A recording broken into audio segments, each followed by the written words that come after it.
Assalamualaikum warahmatullahi wabarakatuh. Perkenalkan, nama saya Aisyah Listiana. Di sini saya menjadi pemateri pertama yang akan menjelaskan tentang pengertian ijtihad dan syarat-syarat mujtahid. Pengertian ijtihad menurut dari arti kata ijtihad yaitu bentuk kata masdar yang diambil dari bentuk fi'il madinya jahadah. Yakni ada dua bentuk arti. Yang pertama jahdun yang artinya kesungguhan atau sepenuh hati, dan yang kedua juhdun yang artinya kesanggupan atau kemampuan. Baik, selanjutnya ijtihad secara etimologi. Ijtihad secara etimologi ada 3 pendapat yang dimana dari kesimpulan ketiga pendapat tersebut dapat diambil hakikat dari ijtihad, yaitu ada 4 hakikat. Yang pertama, ijtihad adalah pengarahan daya nalar secara maksimal. Yang kedua, yaitu usaha ijtihad dilakukan oleh orang yang telah mencapai derajat tertentu di bidang keilmuan yang disebut faqih atau ahlul fiqih. Yang ketiga, produk atau hasil yang diperoleh dari usaha ijtihad itu adalah dugaan yang kuat tentang hukum syara yang bersifat amaliyah. Dan yang terakhir, usaha ijtihad ditempuh melalui cara-cara istinbat, di mana maksud dari melalui cara istinbat yaitu yang artinya memungut atau mengeluarkan sesuatu dalam kandungan lafaz, yang yakni berarti bahwa ijtihad adalah usaha memahami lafaz dan mengeluarkan hukum dari lafaz tersebut. Baik, selanjutnya syarat-syarat mujtahid. Menurut Abdul Hamid Hakim, bahwa seorang mujtahid yaitu harus memenuhi 4 syarat ijtihad, yaitu diantaranya yang pertama, 1. Memenuhi pengetahuan yang cukup atau alim tentang Alkitab dan As-Sunnah. Yang kedua, mempunyai kemampuan berbahasa Arab yang memadai sehingga mampu menafsirkan kata-kata yang asing, yaitu gharib dari Al-Quran dan Sunnah. Yang ketiga, menguasai ilmu usul fikih. Dan yang terakhir, mempunyai pengetahuan yang memadai tentang nasikh dan mansukh. Ya, sekian penjelasan dari saya tentang pengertian ijtihad dan syarat-syarat mujtahid. Wassalamualaikum warahmatullahi wabarakatuh. Assalamualaikum warahmatullahi wabarakatuh. Perkenalkan, nama saya Rihana Witri. Di sini saya akan menjelaskan perbedaan pendapat tentang syarat mujtahid. Di sini ada 2. Yang pertama, syarat mujtahid Asy-Syafi'i. Yang kedua, syarat mujtahid Muhammad Syahrur. Yang pertama, syarat mujtahid Asy-Syafi'i. Pola ijtihad di sini terbagi menjadi 2 macam. Yang pertama ar-ra'ya dan yang kedua al-hadis. Imam Syafi'i berupaya memadukan keduanya dan mengambil yang dipandang baik dan meninggalkan yang kurang baik dari kedua pihak ijtihad tersebut. Imam Syafi'i merumuskan syarat ijtihad sebagai berikut. Yang pertama, Islam. Yang kedua, baligh dan berakal. Yang ketiga, menguasai bahasa Arab. Yang keempat, adil. Yang kelima, menguasai Al-Quran. Dan yang terakhir, menguasai Al-Hadis. Selanjutnya, syarat mujtahid Muhammad Syahrur. Dalam praktiknya, ijtihad di sini tidak pernah bersentuhan dengan hal-hal yang diharamkan oleh Allah, tetapi hanya bersentuhan dengan hal-hal yang dihalalkannya.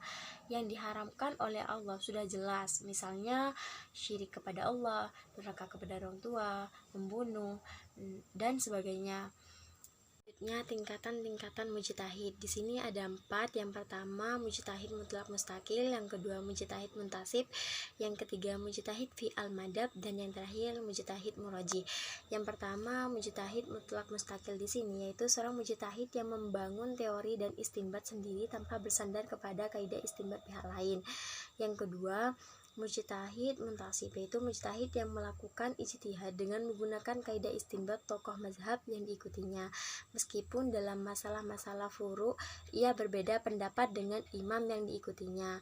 Selanjutnya, mujtahid fi al-madhab yaitu para mujtahid yang mengikuti sepenuhnya imam mazhab mereka, baik dalam kaidah istinbat ataupun persoalan-persoalan furu'iyah. Dan yang terakhir, mujtahid muraji, yaitu mujtahid yang tidak mengistinbatkan hukum furu'. Mereka melakukan ijtihad hanya terbatas membandingkan beberapa pemikiran hukum mujtahid sebelumnya, kemudian memilih salah satu yang dianggap paling kuat. Sekian dari saya, kurang lebihnya mohon maaf. Wassalamualaikum warahmatullahi wabarakatuh. Assalamualaikum warahmatullahi wabarakatuh. Perkenalkan, nama saya Alif Lailatul Wahidah. Di sini saya akan menjelaskan tentang macam-macam mujtahid berdasarkan tugasnya dan lapangan ijtihad. Yang pertama yaitu macam-macam mujtahid berdasarkan tugasnya. Macam-macam mujtahid berdasarkan tugasnya dibagi menjadi 4. Yang pertama yaitu mujtahid mustakil. Mujtahid mustakil adalah mujtahid yang mampu menciptakan kaidah untuk dirinya sendiri maupun untuk orang lain yang ingin berijtihad. Mereka lebih menekankan pembahasannya kepada kajian fikih. Yang kedua yaitu mujtahid mutlaq wairu mustaqol. Mujtahid mutlaq wairu mustaqol adalah mujtahid yang tidak mempunyai landasan hukum, melainkan mereka berpedoman kepada hukum-hukum yang telah ditetapkan oleh imam mazhab. Yang ketiga yaitu mujtahid tahrij. Mujtahid tahrij adalah mujtahid yang sangat terikat dengan imannya. Mereka dibebaskan untuk menentukan landasannya sendiri, baik melalui dalil Al-Quran maupun As-Sunnah. Dan yang terakhir yaitu mujtahid tarjih. Mujtahid tarjih adalah, menurut Imam Nawawi, mujtahid tarjih ini adalah mujtahid yang paling faqih atau paling paham dalam aturan Islam. Lapangan ijtihad. Lapangan ijtihad menurut Al-Zuhuli adalah nas-nas hukum dalam bentuk nas-nas yang tidak pasti baik penyampaiannya maupun kandungannya. Kurang lebihnya penjelasan dari saya. Mohon maaf. Wassalamualaikum warahmatullahi wabarakatuh. Baik, Assalamualaikum warahmatullahi wabarakatuh. Saya Dwi Agustina akan membahas mengenai metode ijtihad dan hukum berijtihad. Yang pertama yaitu metode ijtihad. Pada metode ijtihad yang dimaksud dalam bahasa ini adalah tariqoh, yaitu jalan atau cara yang harus dilakukan oleh seorang mujtahid dalam memahami, menemukan, dan merumuskan hukum syara'. Sebagaimana yang sudah dijelaskan barusan bahwa ijtihad pada dasarnya adalah usaha untuk memahami, menemukan, dan merumuskan hukum syara'. Bagi hukum yang jelas terdapat dalam nas, usaha yang dilakukan mujahid adalah memahami nas yang berisi hukum itu, kemudian merumuskannya dalam bentuk rumusan hukum yang mudah dilaksanakan secara operasional. Namun, bagi hukum yang tidak tersurat secara jelas dalam nas, maka kerja ijtihad adalah mencari apa yang ada di balik nas tersebut, kemudian merumuskannya dalam bentuk rumusan hukum. Bagi hukum yang sama sekali tidak diketahui petunjuknya dalam nas, tetapi mujahid menyadari bahwa hukum Allah pasti ada, maka kerja ijtihad adalah menggali sampai menemukan hukum Allah tersebut, kemudian merumuskannya dalam bentuk rumusan yang secara operasional. Yang kedua, hukum berijtihad. Yang dimaksud dengan hukum berijtihad di sini adalah hukum dari orang yang melakukan ijtihad, baik dari tujuan hukum ta'lifi maupun hukum wada'i. Secara umum, hukum berijtihad adalah wajib. Artinya, seorang mujtahid wajib melakukan ijtihad untuk menggali dan merumuskan hukum syara'. Menurut para ulama, hukum berijtihad dikatakan dengan jalan qiyas, artinya menetapkan suatu ketentuan yang sudah ada nas dengan kasus yang belum pernah terjadi. Sedangkan ketentuan ijtihad menurut Al-Sunnah telah dikutip oleh Imam Syafi'i. Di dalam kitab Ar-Risalahnya, beliau meriwayatkan dari Amir bin As yang mendengar dari Rasulullah SAW bersabda, apabila seorang hakim menetapkan hukum ijtihad dalam hal itu, maka apabila hukum tersebut benar, ia akan mendapatkan 2 pahala. Namun, apabila hukum tersebut batal, ia hanya akan mendapatkan 1 pahala.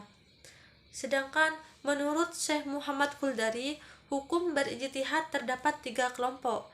Yang pertama yaitu wajib ain adalah apabila seseorang ditanya suatu masalah, maka kewajiban orang tersebut akan selesai jika masalah itu sudah diketahui hukumnya. Yang kedua, wajib kifayah adalah apabila seseorang ditanya tentang suatu masalah, namun masalah tersebut belum diketahui hukumnya, maka orang tersebut masih bisa bertanya kepada mujtahid yang lain. Dan yang ketiga yaitu sunnah, yaitu ijtihad pada suatu masalah yang belum pernah terjadi. Mungkin cukup sekian pembahasan dari saya. Wassalamualaikum warahmatullahi wabarakatuh.